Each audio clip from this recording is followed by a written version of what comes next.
Selamat malam. Di cerita kali ini, Urban Misteri akan menceritakan sebuah kisah yang terjadi pada sahabat Urban Misteri yang bernama Anton. Oke, kita langsung aja menuju ceritanya ya. Perkenalkan, nama saya Anton. Saya bukanlah orang yang bertipe suka dengan hal-hal mistis. Tetapi sialnya dalam kehidupan saya pernah mengalami beberapa kali kejadian mistis. Tetapi peristiwa kali ini merupakan kejadian yang paling menyeramkan bagi saya. Bahkan teman saya yang waktu itu menjadi saksi dan sering ke kosan saya tidak berani lagi datang ke tempat kosan saya tinggal waktu itu. Jadi ini cerita waktu saya ngekos dulu ya. Cerita ini berawal ketika saya masih kuliah di salah satu universitas swasta di kawasan Jakarta Barat. Kehidupan saya sehari-hari selama perkuliahan termasuk biasa-biasa aja. Bukan termasuk orang yang paling cemerlang di kelas. Bukan juga termasuk orang yang paling buruk. Jadi ya normal-normal aja. Saya tidak mengikuti kegiatan kemahasiswaan apapun. Jadi saya nggak melakukan kegiatan-kegiatan kayak yang lain-lainnya lah. Mahasiswa aktif lainnya ya. Saya normal-normal aja orangnya. Jadi sehari-hari begitu selesai kuliah, saya hanya tinggal di kosan sambil main game komputer atau baca buku. Untuk sekedar info, saya juga bukan termasuk orang yang suka gaul. Saya bisa dibilang kuper ya, nggak pernah gaul sama orang, jadi punya teman pun terbatas. Pacar pun saya nggak punya, karena tampang saya pas-pasan, badan saya gendut. Satu-satunya teman yang betul-betul akrab dengan saya hanyalah Andri. Biasanya dia selalu datang ke kosan sekedar untuk bersantai ataupun bermalam di tempat saya. Maklum, di sebelah kosan si Andri ini adalah anak band. Jadi hampir setiap hari berisik terus. Mau ditegur takut dikeroyok. Biasanya si Andri ini datang kepada saya setiap hari karena dia merasa terganggu di kosannya. Saya pun cukup senang ada yang menemani di kosan. Kosan saya terletak di gedung lantai 5. Itu adalah gedung tertinggi di sana. Kata teman-teman saya sih yang ngekos di situ juga, di situ tempatnya kotor. Tetapi pada saat itu saya nggak percaya. Lagi pula di situ kan harganya lumayan murah dibandingkan di lantai yang lainnya. Selain itu fasilitas dan suasananya juga nyaman. Dan untuk info lagi, saya sudah tinggal di sana lebih dari setahun dan tidak pernah terjadi apa-apa. Jadi ketika belakangan mendengar teman-teman saya bilang kalau di situ ada penunggunya, ya saya cuek aja karena selama 1 tahun saya nggak pernah diganggu.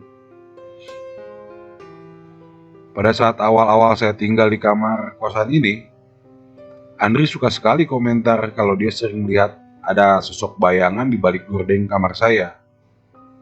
Memang terkadang saya sering juga ngelihat ada sekelebat bayangan yang di luar gitu melintas. Biasanya sih lebih sering di malam hari, walaupun kadang pagi-pagi juga ada, karena cahaya matahari menembus masuk, jadi kelihatan ada bayangan orang ngelewat gitu. Cuma pada saat itu, menurut saya itu hanya anak kos yang lewat. Tetapi Andri tidak yakin apa benar itu anak kos. Soalnya bentuknya biasanya sekelebat aja gitu, seolah-olah orang lagi lari melintas saja. Andri bilang kalau misalnya iya itu orang lari, seharusnya kan kedengeran suaranya. Saya juga berpikir memang sih, kalau orang lari pasti kedengeran suaranya. Tapi saya tidak terlalu mempedulikan hal itu. Karena emang menurut saya selama saya diem di situ juga nggak ada gangguan apa-apa. Lagi pula beberapa hari kemudian kami pun tidak membahas masalah bayangan itu lagi. Jadi cukup di situ aja lah kita ngebahasnya, nggak diterusin dibahas lagi. Jadi ya saya anggap angin lalu aja. Sampai akhirnya lewat setahun lebih sedikit. Saat itu saya semester 3, masih semester 3. Kebetulan kami satu kelas lagi. Jadi dia sekarang lebih sering datang ke kosan saya. Bisa untuk istirahat atau saling ngerjain tugas bareng gitu. Jadi seringlah si Andri ini nginep di rumah saya. Semakin sering gitu. Nah di sini saya mulai cerita kejadian seram itu nih. Baru mau saya titik seram dari kosan saya ini.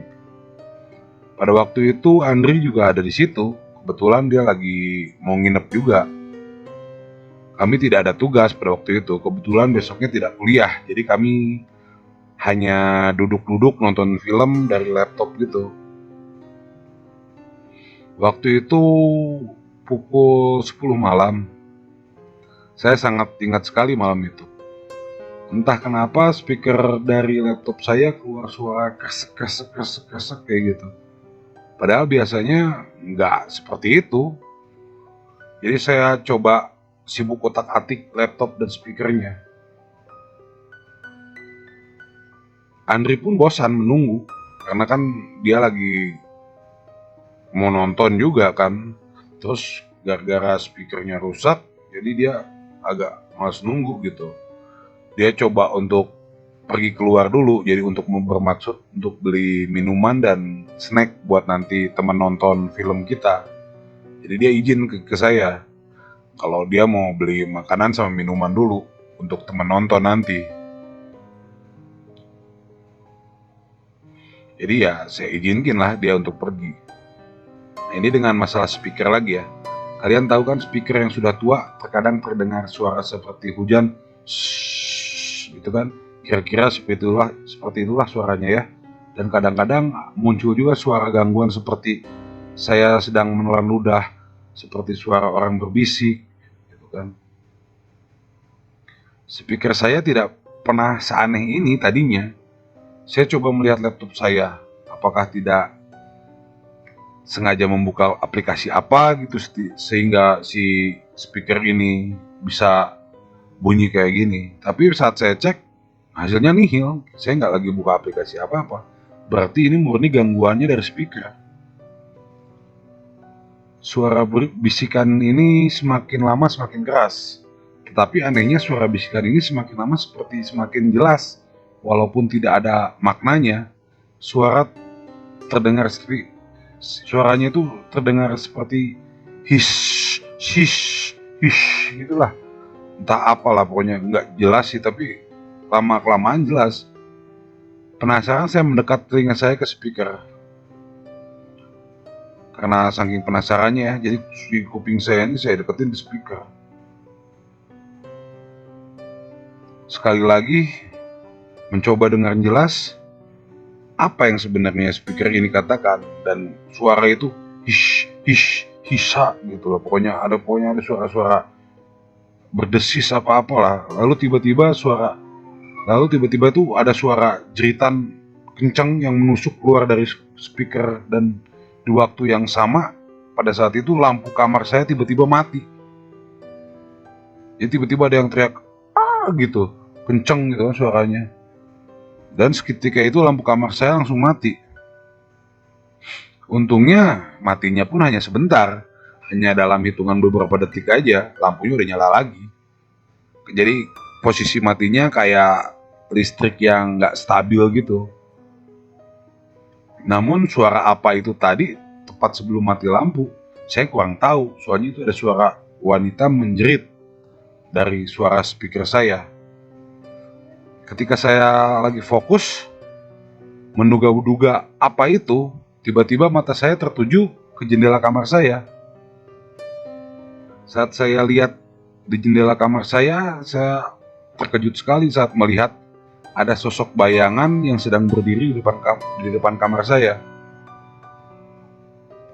Tetapi bayangan itu hanya sesaat ada di situ, kemudian bayangan itu tidak terkelihatan lagi. Jadi bayangan itu cuma hanya muncul, terus tiba-tiba dia berbalik dan pergi gitu. Entah kenapa pada saat itu tiba-tiba saya teringat dengan cerita teman-teman saya kalau di kosan itu ada penunggunya. Pikir saya, wah sial, apakah emang ini hantu? Apa iya tempat ini berhantu? Soalnya selama saya tinggal di situ baru kali ini saya ngelihat yang lama seperti itu. Karena biasanya kan hanya orang berlalu lalang aja. Mungkin ini cerita hantu yang dibilang teman-teman saya, ternyata benar nyata gitu. Saat itu juga Andri kirim pesan WhatsApp ke saya ya. Dia menyuruh saya untuk segera keluar dari kamar dan turun ke bawah. Saya pun bingung pada saat itu. Ngapain sih Andri nyuruh saya turun ke bawah? Apa mungkin dia beli makanan terlalu banyak sehingga dia butuh bantuan saya? Saya pun bergegas turun ke bawah. Saat saya di bawah, saya lihat wajah dia sedang pucat, sangat pucat. Saya tanya sama dia, ada apa? Terus dia bilang, kamu tadi pas keluar ngeliat nggak? Tanya Andri sambil gemetaran dia. Hah, lihat apaan? Jawab saya. Andri pun bicara lagi, loh, kamu nggak ngelihat ya? Atau minimal ngerasain sesuatu tidak normal tadi pas keluar? Kata dia. Saya bingung, namun saya teringat suara speaker yang aneh dan jeritan di akhir mati lampu sesaat tadi. Jadi saya pun cerita ke dia. Dia pun terlihat berpikir sesaat, kemudian menatap ke saya seperti ada yang mengganjal di dalam hatinya. Mungkin hatinya dia sedang beradu apakah ingin memberitahu saya atau tidak. Saya bertanya lagi, ada apa sebenarnya? Tanya saya. Dia pun akhirnya merogoh koceknya dan memberikan HP-nya ke saya. Saya pun kebingungan, ada apa emangnya? Begitu melihat foto di HP-nya, tangan saya langsung terasa dingin. Badan saya gemetar. Ya ampun, hantu kutil. Ternyata saat saya turun itu ada hantu kuntilanak yang terus berdiri di depan kamar saya saat saya keluar menuju tangga bawah. Hantu kuntilanak itu terus berdiri di sana saat kamu keluar dari kamar turun ke sini, kata Andri. Ternyata ada kuntilanak di depan kamar saya. Itu merupakan kejadian paling ekstrem yang pernah saya alami. Semenjak itu, teman saya Andri tidak berani lagi datang ke kosan saya. Saya pun sebelum pindah keluar lebih sering ke kosan Andri. Suara lagu rock anak band jauh lebih baik daripada penampakan menyeramkan. Sampai hari ini saya masih belum tahu apakah makna dari suara bisikan di speaker itu. Ada kaitannya dengan kuntilanak atau tidak? Apakah mati lampu sesaat ada kaitannya dengan kuntilanak? Entahlah. Sampai sekarang pun saya belum tahu. Yang pasti saat ini saya udah pindah kos dan nggak ngekos di situ lagi. Sampai sini ceritanya saya sudahin dulu. Selamat malam.